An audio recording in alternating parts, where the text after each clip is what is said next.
এখানে প্রথম যেখানে পেছন দিক দিয়ে মীর জাফর আমাদের সিরাজউদ্দৌলাকে পেছন দিয়ে ছুরি মেরে ক্লাইভকে জিতিয়েছে এই অঞ্চলটায়।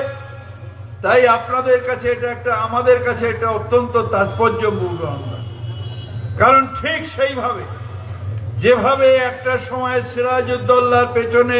মীর জাফর ছুরি মেরেছিল, আমাদের এখান থেকেও একটা গদ্দার, নামটা ভুলে যাই, কি